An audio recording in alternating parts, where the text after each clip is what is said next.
Criminal Investigation and Detection Group CIDG7 bupahigayon og parallel investigation sa pagpusil patay kang komentarista Ray Cortez. Lakip sa ilang mga gisusi ang mga CCTV nga naka-install dool sa mga establishmento kung di nahitabo ang crime scene. Samtang duha ka mga close-in bodyguard sa magsisibya apilon sa pag-imbestigar sa Cebu City Police Office. Ani ang report? Gisubay na sa CIDG7 ang mga CCTV nga naa sa mga establishmento hadool sa dapit din gipusil patay ang magsisibya nga si Ray Cortez.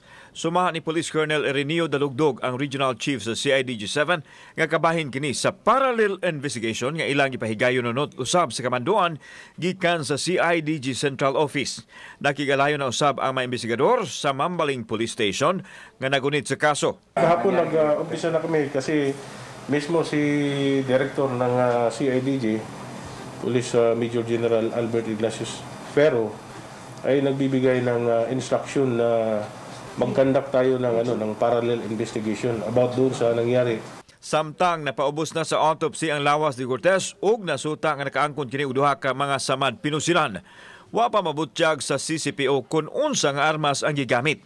Sa nakuhang impormasyon sa pamilya ni Cortez gikan sa PNP Crime Laboratory, duha ka bala sa armas ang nakuha gikan sa lawas sa biktima. Within 200 meter radius diha sa iyahang area kung diin gipusil si Ray Cortez, ato na ning gi-consider kung doon na bay mga sakyanan nga nag-standby nga posible nga dunay line of sight padong sa kang iyahang nga pwede siya nga naa didto nagatang. Gitugaan ni Police Lieutenant Colonel Wilbert Parilla, ang Deputy City Director for Operations sa CCPO, nga apilo nila sa pag-imbestigar ang mga close-in bodyguard nga diha atol sa panghitabo sa krimen.